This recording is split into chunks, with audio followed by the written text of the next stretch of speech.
next Parliament that comes up. So I would invite all of you to contact anyone who's seeking election in your constituency.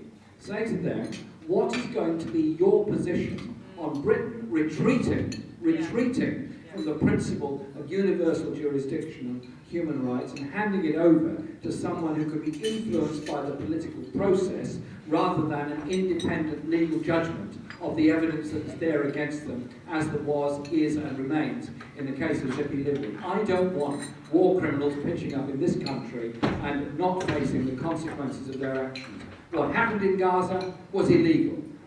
The bombing of civilian targets, the use of white phosphorus, and many, many other things. And I want those people brought to justice, and I want to see those people in court in the House. So I just want to quickly now say something about the delegation that I was on that went to Gaza recently. I've got the greatest admiration and respect for all those people that have worked so hard with Viva Palestina, with the ships that have gone in, with the land convoys that have gone in, and the aid that has been given to the people of Gaza. It is absolutely incredible, and well done them. And the delegation I was part of was not part of Viva Palestina. It was a delegation of 60 members of Parliament from 13 different European countries, arranged through the Palestine Return Centre, and the purpose of the visit was to, A, get there, to show that it was possible to visit Gaza. So if we can go to Gaza, what's wrong with Hillary Clinton, David Miliband, Barroso, or many, many other people actually visiting Gaza and showing real solidarity with the people of Gaza? Answer: there is no problem whatsoever. They could go there. They could go there tomorrow if they were so wished to do. And the second point was to meet people in Gaza and see for ourselves the current situation and the aftermath of the bombing. And thirdly, to show our respect and recognition for the democracy in Gaza that did elect parliamentarians, that did elect a government, that has an elected government functioning there in Gaza. It's not a question whether you agree, disagree, like, dislike, want, hate, whatever. It doesn't matter. The issue is whether one respects an elected process or not. I do. That is why I was very happy to go there. And the visit was, to me, very, very interesting. I've been to Gaza on many previous occasions, and the people there are clearly suffering. There are clearly enormous shortages. There is a maximum of 80 to 100 lorries per day getting through the crossings from Israel into Gaza with supplies. 1.5 million people cannot subsist on the load factors of 80 to 100 lorries. They're surviving on what the UN can provide, but they're managing to get through the crossings. The rest of it comes through the tunnels, and that is how the economy, so far as there is an economy in Gaza, functions at all. There are huge levels of unemployment. Psychologically, there's huge levels of stress. Mental Health Association of Gaza tell me they think that 3/4 of the people are suffering from clinical stress, and I can well understand and believe that. And for the first time I noticed that young people were, yes, very angry, yes, very determined, but also, I haven't noticed it before on previous visits, there is a degree of depression coming in. There were reports of increased drug taking and all those kind of depressing and depressive actions being undertaken. I can see why. Because if you're brought up surrounded by barbed wire, with surveillance planes flying overhead, also bombers flying overhead, ships on the sea that will destroy any vessel that puts to sea, you're in prison. You cannot move, but you can watch the world through television and internet and communicate by phone. So it's being in prison, but with communication facilities. What is it like to be a young person growing up, knowing you cannot travel, you cannot work, you cannot fulfill all your life's dreams, but you can be educated? They're a very well educated, extremely intelligent, very well informed population. And we are creating a laboratory of depression by this invasion, by the occupation, and by the treatment of the people of Gaza. We met many families who had suffered bombardment, and I spent a long time with one particular family near Gaza City, in the remnants of their home. There was 1 or 2 rooms remaining, the rest was a combination of tents and lean-to shacks around their home. And so I said, I couldn't for the life of me understand why their house had to be bombed. So I asked the chap around it, I said, well, why was your house bombed? He said, well, we were in the wrong place. In that they wanted a fire zone to fire into the city centre, and our house was in the way, so they bombed it and destroyed it.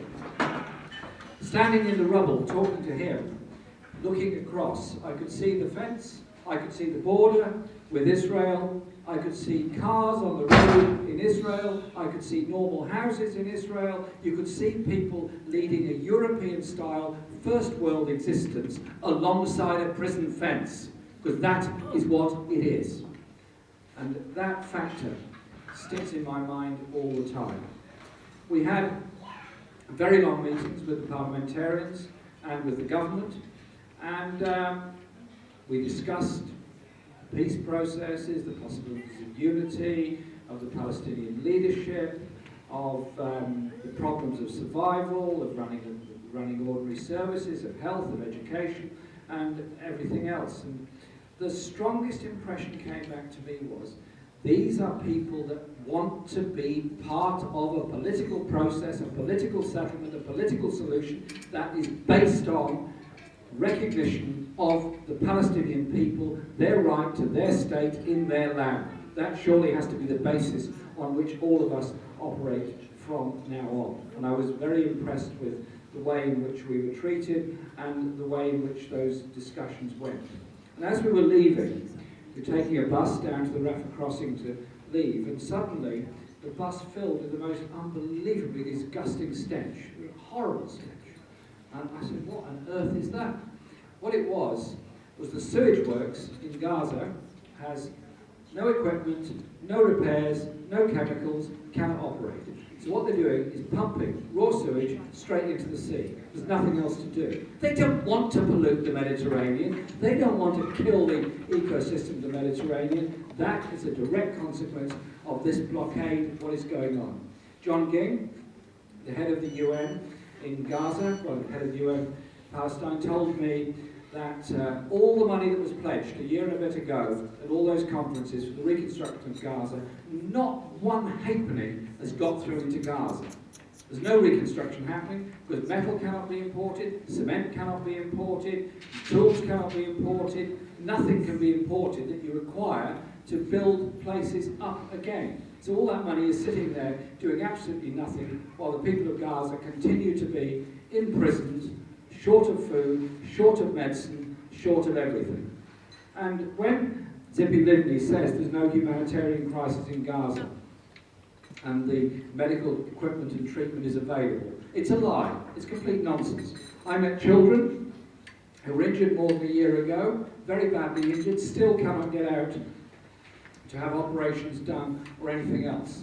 And the PR offensive by Israel in sending doctors to Haiti, I'm pleased at any doctors that went to Haiti. Obviously I want the people of Haiti to be properly treated. But it's a bit strange that Israel can send a whole medical team in the hospital to Haiti, yet keep the people of Gaza in prison and not access them, the hospitals, very well-equipped hospitals, that are about 10 minutes drive away from Gaza itself. So we have to make the political point about the rights of the Palestinian people.